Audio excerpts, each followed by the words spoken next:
Jumpments reka mbasoza muri nizere ko mumeze neza. Gahunda niyo kubana tu umunsi ku wundi turebera hamwe ama scholarships ahari, akazi hari opportunities zitandukanye.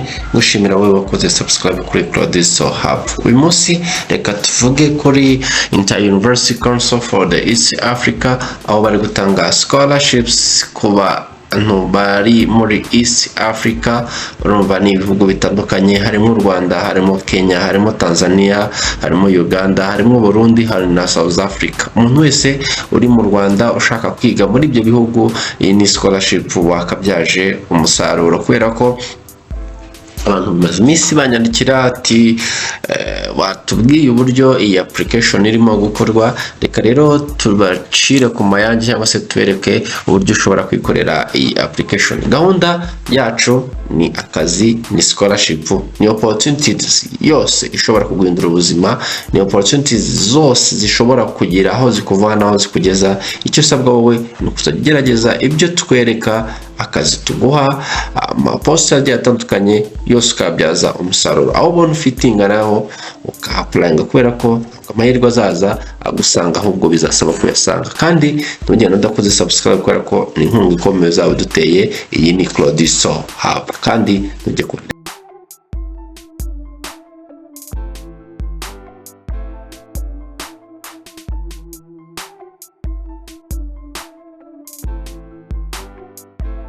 Call for application for the East African Community Student Mobility Scheme EAC SMS. Iyi yabaye published ku itariki 17 z'ukwezi kwa karindwi umwaka wa 2026. So rero tugiye kurebera hamwe uburyo dushobora kuza tukareba kuri application. Tugikanda hano linki zose ndaza kuzibaha aho hasi. Jya hano kuri read more turebe icyo batubwira. Read more, tugereza ho gato birodinge, then turebe uburyo dushobora kwikorera iyi application. Umuntu ukeneye assistance muri application ni bisanzwe atwandikira kuri 0780 21 71 82 tukamukorera application mu buryo bwiza kandi bwizewe, uburyo buri professional.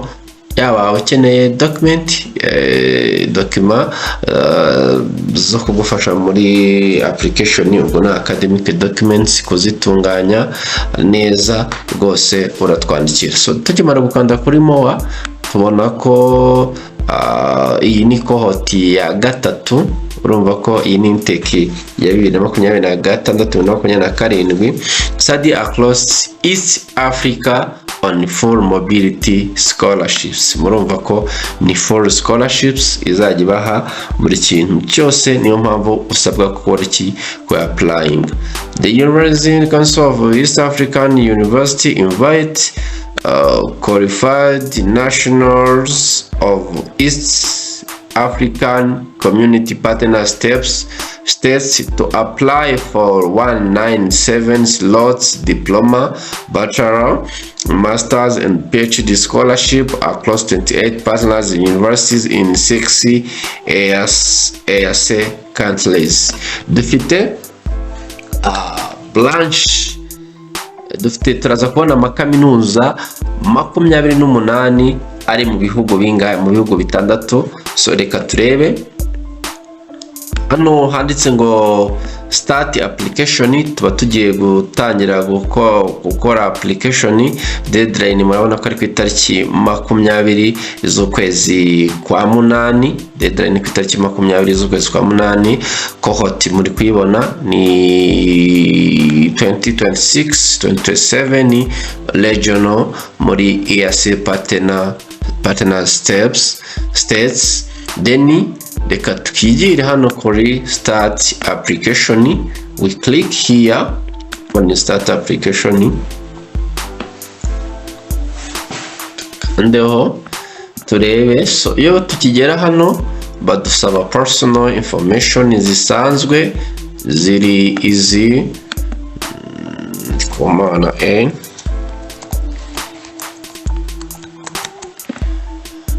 middle name ushobora kwasimbuka ajya hano, no first name hajyaho izina ry'icyongereza ritari ikinyarwanda, Gina, Gianna,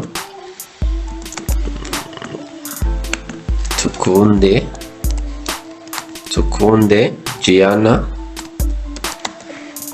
Hano ugatora nationality, I mean gender,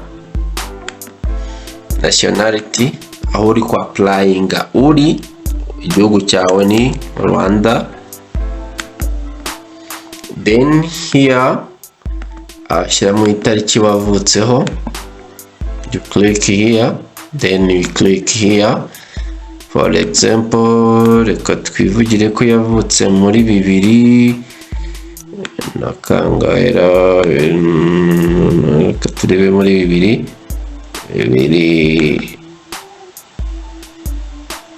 na kangahe,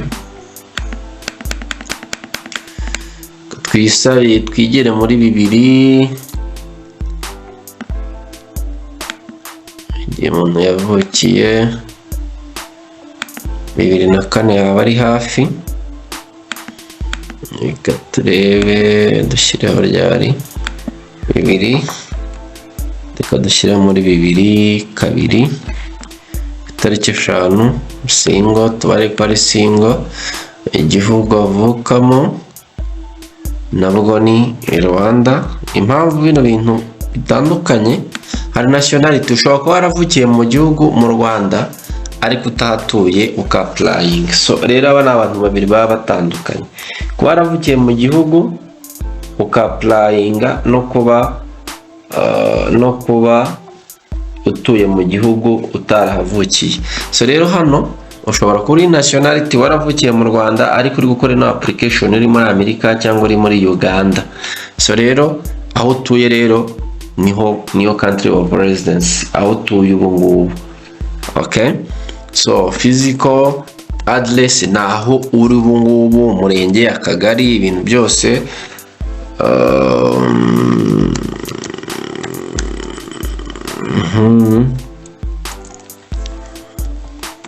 Gasabo, ugakomeza n'urugero. Email address yawe, email usanzwe ukoresha,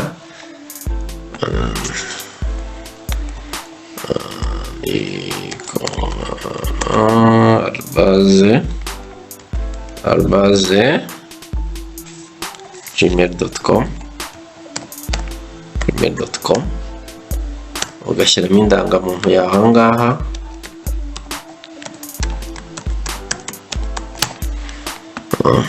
Hano ugashyiramo telefone yawe,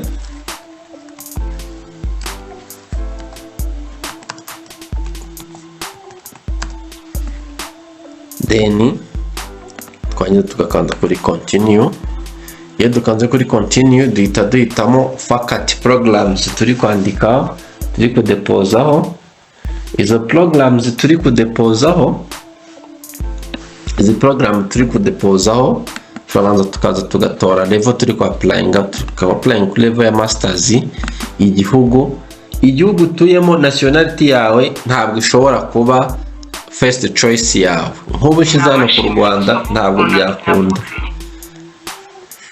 Bishatse kuvuga ko host country must differ from your nationality. A host country must differ from your nationality. Bishatse kuvuga ko hano kuri choice yawe tudashobora gushira mu Rwanda bikunde, ahubwo reka tuze twishyiriremo hano muri Kenya.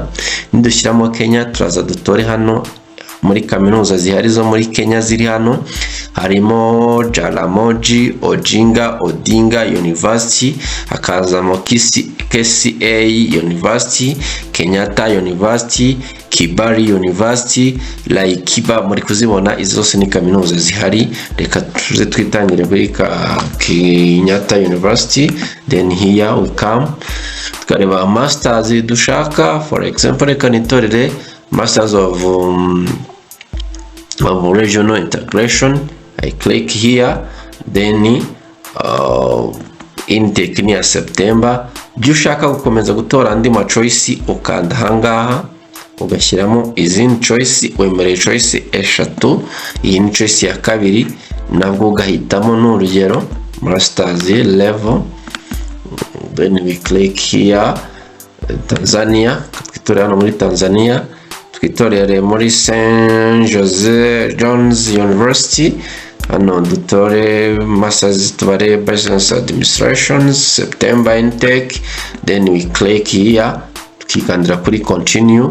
Hano tugashyiramo highest academic qualifications, mfite bachelors n'urugero bachelors, kuko ntabwo wajya kunuza udafite, ntabwo wajya kuri masters udafite bachelor.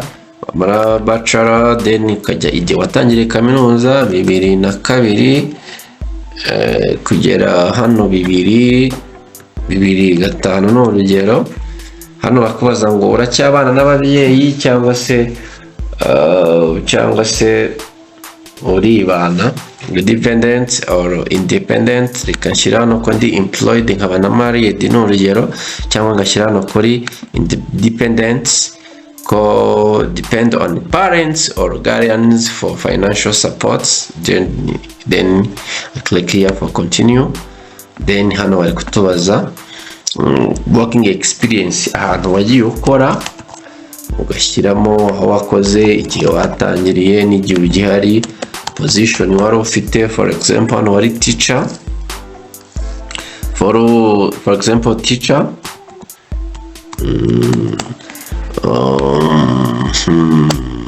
Akagera, igihe wagiriye tugera kuva 2020.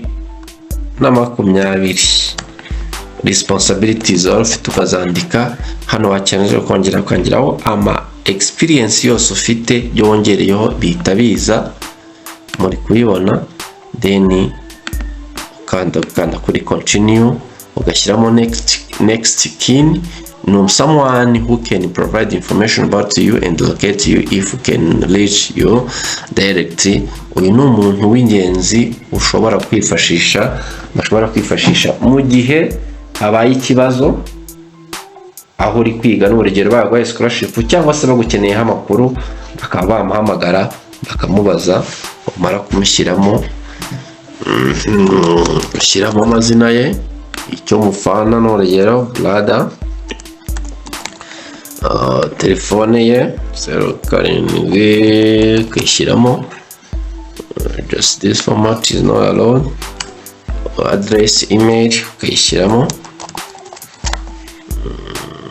ahangaha physical address ugashyiramo aho atuye neza, imyaka mumaze muziranye turebe, tuvuze ko 20.